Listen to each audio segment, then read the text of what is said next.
বানিয়ে ফেলবো আজকে ছানার ডালনা। দুধটা বাড়িতেই কেটে নিয়েছিলাম, সফট করে মেখে নেব, তাতে বড়াটা ভালো হবে।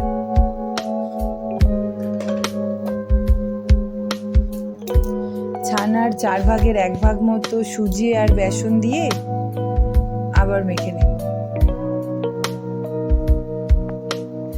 এবার পরিমাণ মতো লবণ, হলুদ আর একটু মিষ্টি দিয়ে আরেকবার মেখে নেব। মেখে এবার এটা ঢাকা দিয়ে রাখবো।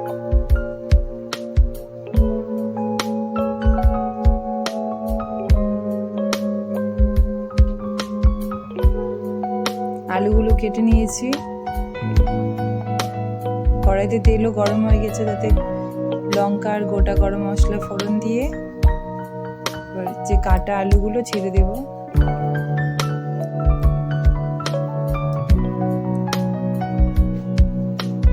আলুগুলো কম আঁচেই লাল লাল করে ভেজে নেব।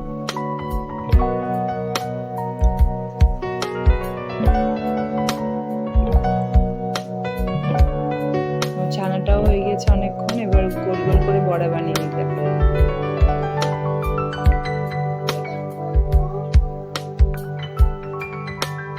আলুটা লাল লাল ভাজা হয়ে গেছে, বড়াগুলো ভেজে নিচ্ছি সাথে সাথে।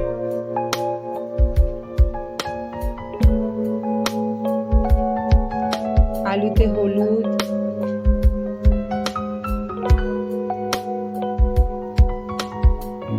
জিরা গুঁড়ো,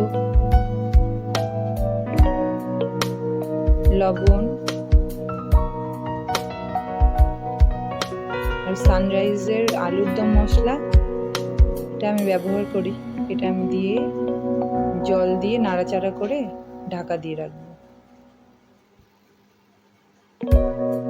একটু ফুটবে, এই সময় আমি তিল আর টমেটো বেটে নিয়েছিলাম। বড়াটাও ভাজা ভাজা হয়ে গেছে, এই বাটাটাও মিশিয়ে দেব। বেশি কষাবো না মশলাটা, তাতে তিলের গুণটা নষ্ট হয়ে যাবে। আর বাচ্চারা যেহেতু খাবে, তাই একটু ঝোল ঝোলই রাখতে হবে। ভাত দিয়ে মেখে খাবে, একটু ঝোল ঝোলই বানাবো।